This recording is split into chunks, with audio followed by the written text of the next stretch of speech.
Now, last week, ANC President Cyril Ramaphosa admitted to the Commission of Inquiry into allegations of state capture that something had gone, quote, horribly wrong in the party in failing to act against corruption red flags.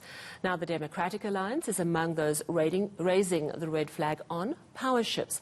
The DA says recent allegations about the alleged involvement of family members and those close to Energy Minister Mantashe and senior officials of his department in the bid process should be investigated. At the same time, concerns around the decision by the Portfolio Committee on Minerals and Energy not to probe the 20-year powerships deal. This is despite concerns raised around the length of the contract, the amount that contract will cost us, and environmental concerns. And I'm joined now by Kevin Mullen from the Democratic Alliance, who's also part of that committee. Mr. Mullen, thank you very much for your time. When I interviewed the chair of the Minerals Committee about 10 days ago, he told me the committee was still seized with the matter and that the contract had not yet been signed. You and your party are among those who are concerned with the deal, but you were outvoted. Just talk us through your concerns and what happened at the Portfolio Committee meeting. Good morning, Sally. Yes, so there are a number of concerns around the entire risk mitigation independent power producers procurement program.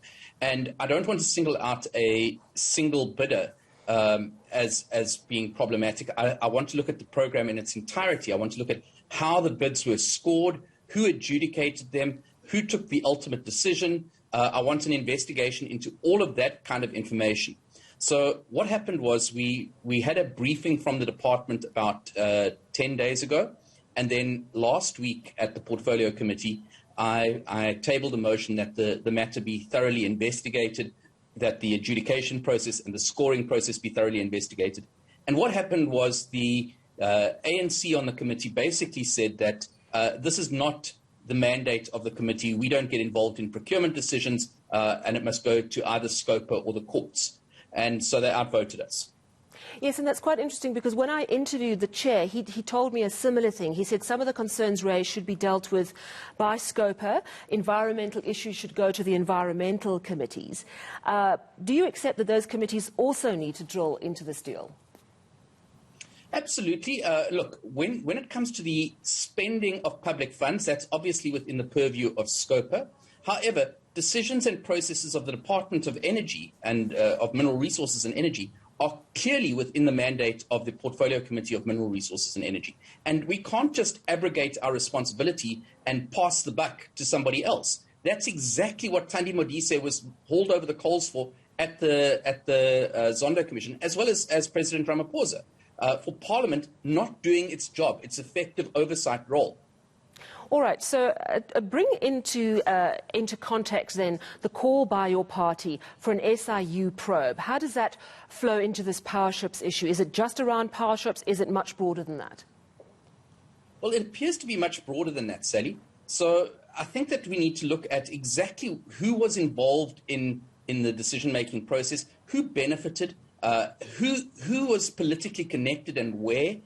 The allegations that have emerged on Friday from DNG Power Group's affidavit that they have submitted and complaint they've submitted to the Pretoria High Court calls into question the entire decision-making process. And it's not specific to the powerships. There are a number of concerns around the powerships, but the program itself, we need to look at that and how the bids were evaluated, how they were scored, and ultimately who benefited. Yeah, so just to give our viewers context, so DNG Energy is one of the losing bidders, and Aldworth Mbalati of DNG Energy went to court. He says people close to the minister, Mantashe, asked him basically for a bribe to help secure their position. So that's a very hectic allegation. He has gone to court, which means he's serious. What should happen next? And tell me, has this deal for powerships actually been signed and sealed? My understanding is not yet. So you're 100% correct. The deal with the various bidders has not yet been finalized. What's going to happen now is that the successful bidders, the preferred bidders, if you will, have to reach financial closure by the end of July. And amongst the things they have to secure in that financial closure are the various licenses and regulatory permissions to do what they need to do. So that would include NERSA license applications. That would include Transnet permissions for the 3 powership sites. It would include environmental permissions, etc. That's quite a big ask for bidders to do in a very short space of time. Once that's concluded, then it goes to Eskom, who have to sign what is called a power purchase agreement from the bidders. And Eskom up until now have not been involved in this. That would be when the actual contract gets signed, is when Eskom signs a power purchase agreement with the successful bidder. So we're looking at the process now. We're saying there are these allegations, there are these problems. As much as we recognize that South Africa has an urgent need for electricity, we can't just rush forward into that without dealing with the elephant in the room, that there is impropriety in the process that has been followed in appointing these bidders or selecting these bidders. All right.